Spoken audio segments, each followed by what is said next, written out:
understand my job is to provide you graduates with some words of wisdom and inspiration as you complete this milestone in your journey. I thank you for this vote of confidence in my wisdom, but this is also a reminder that I'm not only getting wiser, but also older. And so another way, age is a very high price to pay for maturity and wisdom. I think the media George Carlin came up with this one line. And if you don't know who George Carlin is, just ask your parents. They still know what they do. In anticipation of this day, I was interviewed by a journalist from the Lantern. She had two very good questions for me. First, had I ever done this before?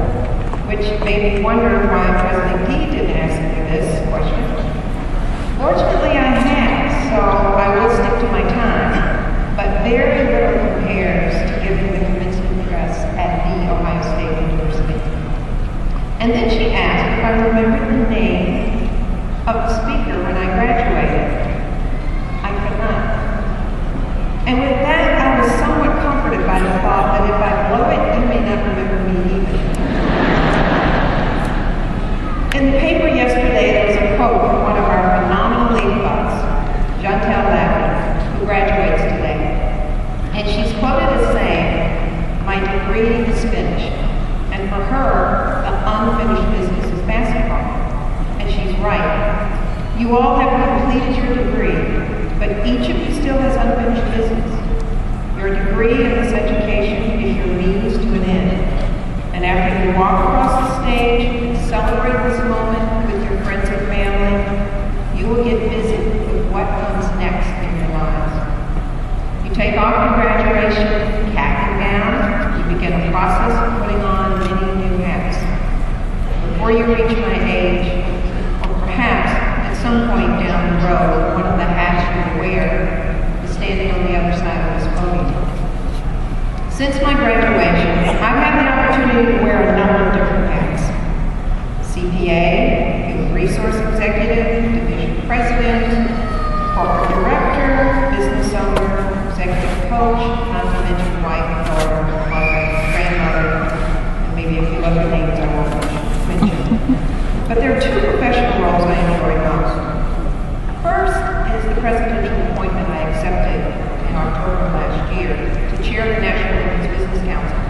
We are advisors to the President, Congress, and the SBA on driving the economic growth of women and small businesses. And for you, what I'd like to say, my job is trying to make sure we grow more jobs in the economy to satisfy the talent and give you a return on your investment in the education you receive. But the second job I have is as Executive Director of Leadership Academy. These are just two of the jobs I really enjoy. This is where we engage leaders across the community, from business and the nonprofit sector, in a program to build their capacity for doing well in their careers so that they can do more good in the community. And often I'm asked by the fellows in this academy, how did I do it? What was my pathway? I suspect some of them are looking for a straight shot up the career ladder, where you follow rules, show up every day, work hard, deliver results, and advancement and rewards are seen as automatic. This mindset, I believe, may be a carryover of our educational experience, where hard work gets the letter grade, which assures advancement to the next level, automatic according to the rules. Not a valueless perspective or discipline to have. It's one we have followed in school since we were 5 years old. But the truth is, while hard work and showing up every day is required, and it may get your foot in the door, it may not be sufficient for moving forward in your careers. Some of you know this already. You've been working well in college and positioning for your next move. My husband Larry is fond of saying each Friday that he has only 2 days left in the work week. Not the type of work-life balance you want to aspire to on a regular basis, but there are times when his perspective and discipline are required. The reality is, pathways to success are similar to negotiating the crisscross rungs of a lattice, a framework of overlapping and unforeseen challenges and opportunities.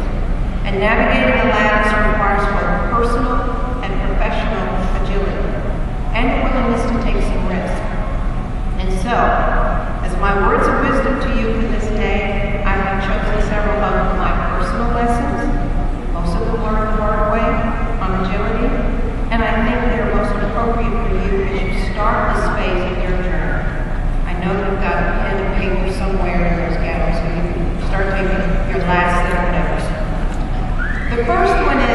take care of family first, and this includes you.